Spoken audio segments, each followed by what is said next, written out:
মই ইলেকশ্যনত এইবাৰ 5 বাৰ জিকিছোঁ ইয়াত। কোনোদিন মই মণ্ডল কংগ্ৰেছৰ সভাত মটৰচাইকেল দি 15 কিলোমিটাৰ 10 কিলোমিটাৰ আদৰি অনা মই কেতিয়াও দেখা নাই।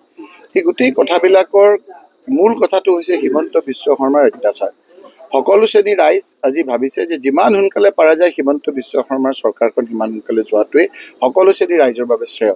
সেইকাৰণে আপোনালোকে চাব 5টা আমাৰ যি উপনিৰ্বাচন হ'ব 5টাতে কংগ্ৰেছে আপোনাৰ জিকাৰ উপক্ৰম হৈ গৈছে। লাহে লাহে যিমান দিন চাপি আহি আছে হিমন্ত বিশ্ব শৰ্মাৰ মাত কথাই মানুহক অতিষ্ঠ কৰিছে। আনকি বিজেপি অৰিজিনেল যি লোকসকল আছে সেইসকলো অতিষ্ঠ হৈছে। আপোনালোকে চাব যে যেতিয়া হিমাচল আমাৰ হাৰিয়ানাৰ নিৰ্বাচন হ'ব, হাৰিয়ানা নিৰ্বাচনৰ পাছতে আপোনালোকে চাব যে বিজেপিৰ পতন হ'ব। তাৰ প্ৰভাৱ ইয়াত পৰিব। যিসকলে মানুহে এতিয়াও অলপ ভাবি আছে কোনফালে কোন যাম কোনফালে নাযাম, সেইসকলো উধাটো খাই কংগ্ৰেছৰ ফালে আহিব। আনফালে আপোনালোকে যদি চাই কাশ্মীৰকে কওক, আজি আমাৰ ঝাৰখণ্ডকে কওক, আপোনাৰ মহাৰাষ্ট্ৰকে কওক, সকলোফালে আজি কংগ্ৰেছ আহিছে। এই নিৰ্বাচনৰ পাছত ভাৰতবৰ্ষত এক ৰাজনৈতিক জোকাৰণি আহিব আৰু এই জোকাৰণি আপোনাৰ ৰাহুল গান্ধী ডাঙৰীয়াৰ গ্ৰহণযোগ্যতাটো বঢ়াই দিছে। সকলো শ্ৰেণীমাৰে মানুহে আপোনাৰ কংগ্ৰেছৰ সপক্ষে আছে আৰু ৰাহুল গান্ধী ডাঙৰীয়া প্ৰধানমন্ত্ৰী হ'ব। আনকি হিমন্ত বিশ্ব শৰ্মাৰ অত্যাচাৰত অৰিজিনেল বিজেপিৰ বহুত MLA আজি ক্ষুভিত হৈছে, সময়লৈ বাট চাই আছে। কাৰণ এজন ট্ৰাইবেল লোকক অসমৰ ৰাইজে কংগ্ৰেছৰ বিৰুদ্ধে জনজাতিৰ এজন লোকক মুখ্যমন্ত্ৰী দিছিল। হিমন্ত বিশ্ব চল চাটৰিয়ে তেওঁ জনজাতি বিৰোধী লোক আৰু সেইকাৰণে তেওঁ জনজাতি এজন মুখ্যমন্ত্ৰী হ'ব নিদিলে। ক্ষমতাৰ খকে বলিয়া কৰি দিছে। লাগিলে দৰকাৰ হ'লে তেওঁ ৰাজনৈতিক বন্ধু বদৰুদ্দিন আজমলৰ বুকুচাত উঠি হ'লেও তেওঁ পৰিত্ৰাণ পাব লাগে। এতিয়া মানুহৰ ঘৰ ভাঙাত লাগিছে। গোৱালপাৰাত তেওঁ ঘৰ ভাঙিছে। তেওঁ কৈছে সেইখিনি হ'ল আপোনাৰ এইখিনি আজি আগতে ট্ৰাইবেল বেল্টত মই সেইকাৰণে কৈছোঁ ট্ৰাইবেল বেল্ট এণ্ড ব্লক ক'ত অসমত কিমান আছে তুমি এখন হোৱাইট পেপাৰ দিয়ক। আপুনি মুখ্যমন্ত্ৰী ডাঙৰীয়া যদি সাহস আছে তাত কাৰ কিমান ক'ত দখল আছে কি নাই ৰাইজে জানিব লাগে কথা বতৰাবিলাক। আকৌ আপোনালোকে কৈছে যে এইখিনি এটা ফৰেষ্ট লেণ্ডত ভাঙিছে কালি গোৱালপাৰাত। মানুহ তাত আগতীয়াকৈ আপোনাৰ একেবাৰে ভয়ানক এটা অৱস্থা কৰাৰ কাৰণে মানুহবিলাক আগতীয়াকৈ গুচি গৈছে। মই মুখ্যমন্ত্ৰী ডাঙৰীয়াৰ বিৰুদ্ধে ব্যৱস্থা ল'বৰ কাৰণে কৈছোঁ। তেওঁৰ চৰকাৰে কোটি কোটি টকা খৰচ কৰি ৰাইজৰ মূৰৰ ঘাম মাটিত পেলাই টেক্স লোৱা পইচাৰে গোৱালপাৰাত পানী যোগান আঁচনি বনাইছিল। কোটি কোটি টকাৰ আঁচনি তেওঁৰ চৰকাৰৰ দিনত তেওঁ বনোৱা আজি পানীৰ আঁচনি বুলডেজাৰ দি ভাঙি দিছে।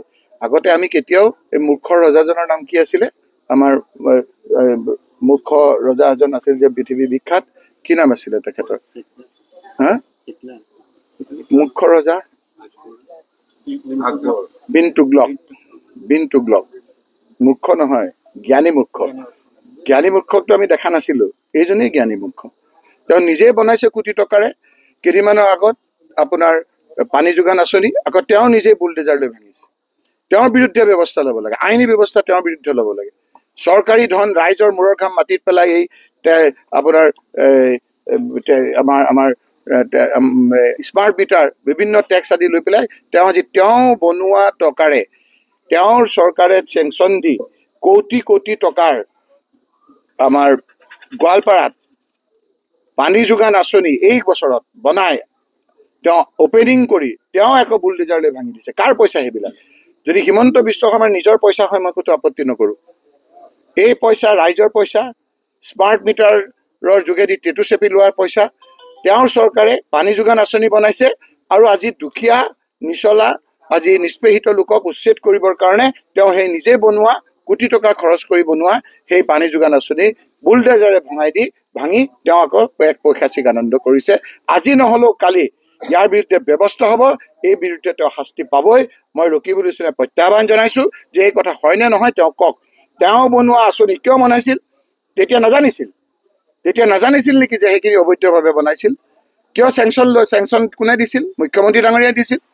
মুখ্যমন্ত্ৰী কেবিনেটে দিছিল। মুখ্যমন্ত্ৰী ডাঙৰীয়া সময় হিচাপে তেওঁ দায়ী। কালেক্টিভ ৰেছপঞ্চিবিলিটি তেওঁ ল'ব লাগিব। তেওঁৰ বিৰুদ্ধে ব্যৱস্থা ল'ব লাগিব।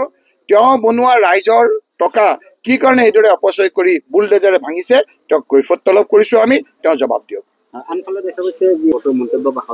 তেওঁলোকৰ মুখখন চাবচোন। যিসকলে ক'বলৈ গৈছে ৰাহুল গান্ধী ডাঙৰীয়া আজি আপোনাৰ সৰ্বজন বিদিত এজন গ্ৰহণযোগ্য থকা লোক। কিমান তেওঁক আপোনাৰ কেছ মামলা দি তেখেতক একেবাৰে আপোনাৰ বিভিন্ন ধৰণৰ বিশেষণ দি তেওঁক বিৰুদ্ধে পইচা খৰচ কৰি তেখেতৰ বিৰুদ্ধে বিভিন্ন ধৰণৰ অপপ্ৰচাৰ চলালে। কিন্তু শ্ৰেণী মানুহে সৰ্বজাতি মানুহে তেখেতক আঁকোৱালি ল'লে। আজিতো এইখন বিজেপি চৰকাৰ নহয়, আজি NDA চৰকাৰ। আজি আপুনি লোকসভাত যাওক, লোকসভাত থাকিলে প্ৰধানমন্ত্ৰী ৰাহুল গান্ধী যেন লাগে, সকলোৰে গ্ৰহণযোগ্যতা। বিজেপি মানুহো তেওঁক হাত বাউল দি পেলাই তেখেতক সমৰ্থন কৰে। গতিকে সেই ৰাহুল গান্ধীৰ বিৰুদ্ধে এনেধৰণৰ কথা কেতিয়া কয়? মানুহৰ মূৰ গৰম হৈছে। গতিকে মুখ্যমন্ত্ৰী ডাঙৰীয়াক কম যে আপুনি দেখোন বিভিন্নজনক দেখোন ক'ৰবাত কিবা কয়, ইয়াত কেছ এটা দি পেলাই তেওঁক এৰেষ্ট কৰি লৈ আনে। এতিয়া যে আপুনি ন্যায় যদি সঁচাকৈ আপুনি ৰক্ষক, যদি সঁচাকৈ আপুনি ন্যায়ৰ পক্ষত আছে, তেতিয়াহ'লে ৰাহুল গান্ধী ডাঙৰীয়াক যে বেয়া বেয়া কথা কৈছে, সেই লোকসকলক আপুনি এতিয়া ফাটেকলৈ আনক, তেওঁক যাম, তেতিয়াহে বুজিম। আৰু নহ'লে কিন্তু যি বালিলৈ জীপাত সুগ্ৰীবলৈ একেপাত। আপুনি ঘৰ ভাঙিছে, নিজৰ ঘৰ, পইচা সেইটো আপোনাৰ নিজৰ নহয়, চৰকাৰী পইচা, দুখীয়া মানুহৰ পইচা। ইয়াৰ কিন্তু কৈফত তলব হ'ব। আইন আছে, আজি নহ'লেও কালি আমি তাৰ আইনৰ ব্যৱস্থা আপোনাৰ বিৰুদ্ধে ল'ম।